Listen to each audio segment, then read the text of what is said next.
Good afternoon. Here's the national news from our studio BGI TV, Mabagbagede Imo TV. I am yours faithfully, Mori Rebila Lawal. First are the major headlines for the national news. I didn't tell Buhari to Nigerians, I only posted his picture, says Dele Momodu. Atiku not qualified to contest for 2023 election on account of age at February. War against cultism in Lagos, 456 suspected cultists arrested in 2021. Bushfire consumes 400 corpses in Anambra morgue, families wail. U.S. team CSO witnessed MKO's Abiola's death in Abuja clinic, Abdul Salami. Lagos businessman tortures apprentice to death over missing 1,000 naira. Please. The news and details. Dele Momodu, publisher of Ovation magazine, has said he never campaigned for President Muhammadu Buhari. Momodu said in an interview, I actually like the man personally, but his politics, no way. The 2023 presidential aspirant denied allegations that he promoted Buhari's campaign for the presidency. I didn't sell Buhari to you, all I did was post his pictures. There is no way anyone can say, I said you must go and vote for Buhari. The mess in Nigeria today is because Nigerians find it difficult to detach themselves from career politicians. But Nigeria cannot continue in this madness. Why we lack progress in because we are too embittered, too enraged. It is unbelievable. Momodu also spoke about how he lived in fear in London after fleeing from the military government of Sani Abacha, former head of state. He narrated how an explosion shocked him and his staff while at their office space close to the Canary Wharf in London. Then, boom, there was a bomb next to our building, a massive explosion with over 100 houses blown apart. But we were lucky the building was bomb-proof and our building was able to withstand the impact, he said. Former Commissioner of Information in Edo State and a member of opposition People's Democratic Party (PDP), Mr. Kasim Afebua, has said former Vice President Atiku was not qualified to contest the 2023 presidential election on account of age.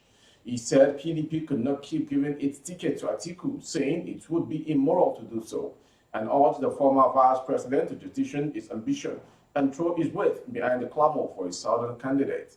Afebua, in a statement yesterday in Abuja, said it was time to give a younger person from the South an opportunity to lead the country on the platform of PDP. The statement read, having concluded the convention of the People's Democratic Party (PDP) with a new leadership that looks promising, the party will have to rise above board to produce a presidential candidate from the southern part of the country to complete the narrative. With the abysmal performance of President Muhammadu Buhari on account of age, incompetence, and lack of capacity and political will to take deliberate and sustained action to bail out the country from all manner of challenges, it will be immoral for Alhaji Atiku Abubakar to continue to express interest in seeking election in the 2023 presidential election after attaining the retirement age. Still on the national news, in case you're just joining, you're watching the national news from BGI TV. 456 suspected cult members of different cult groups that had been terrorized in Lagos were arrested last year. While some of the arrests were made during supremacy clashes among rival groups, others were arrested for offenses ranging from robbery, rape, and murder. Statistics at Vanguard Metro's disposal showed that 397 of them were arrested between January and August 2021, while 59 were arrested in the last quarter of the year. Suspected members of Aye and Air confraternities recorded the highest number of arrests, closely followed by the Awawa Boys and 1 Million Boys gang, which a total unleashed mayhem on members of the public with an uncanny bravado. With these arrests, the reign of terror and atrocious acts of cult groups and gangsters in Lagos State may soon become a thing of the past, as a bill with stringent punishment for cultists and those aiding and abetting them was passed into law last year by the Lagos State House of Assembly. Punishment also extends to members of the public who keep mum over activities of cultists in their communities without reporting same to security agencies for prompt action. Recall that in July 2020, a video clip went viral on social media where a 20-year-old man, identified simply as Ahmed, and his hands tied to the back while some members of the rival group released volleys of bullets on him until they were certain he was dead. Findings revealed that some families around the scene that day declined to avail the police information that would have helped in their investigation. And bring to you, over 400 corpses have been burned in a fire incident at the mortuary section of the General Hospital in Anambra State.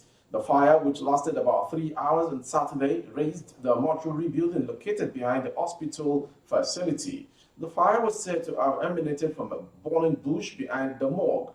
Punch Metro gathered that when the fire started, mortuary attendant poured water mixed with detergent to douse the flame. However, when the fire escalated, they called the state's fire service. When correspondents visited the scene on Sunday, it was a gory sight, as families who deposited corpses in the mortuary lamented the situation. Some who had come to carry their corpses for burial burst into tears when they saw the mortuary was in ruins.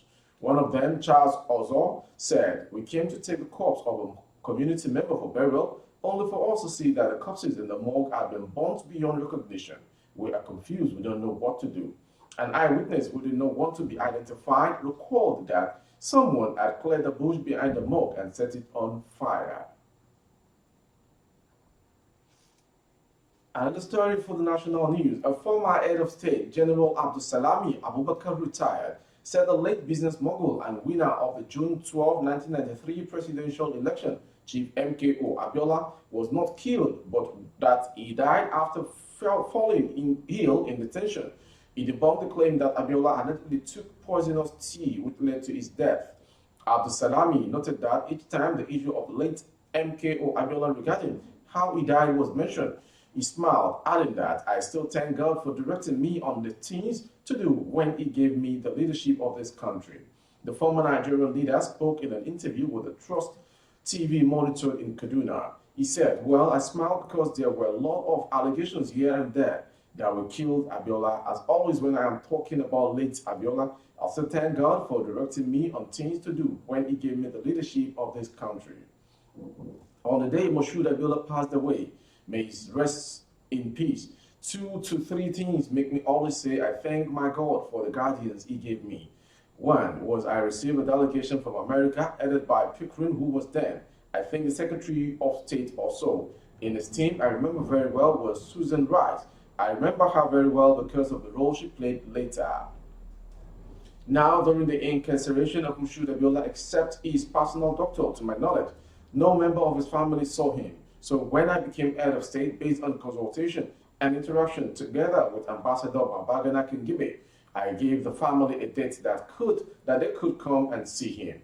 Abdulsalami had it, so a day before he died, his family came to Abuja to see him.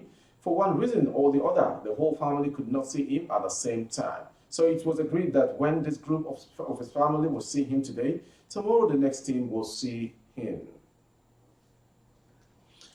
And lastly, on the national news, a businessman identified simply as Uche Chukwu, aka Aloy Omojesu, is on the run after allegedly torturing his 11-year-old apprentice to death in the Ogba area of Lagos State.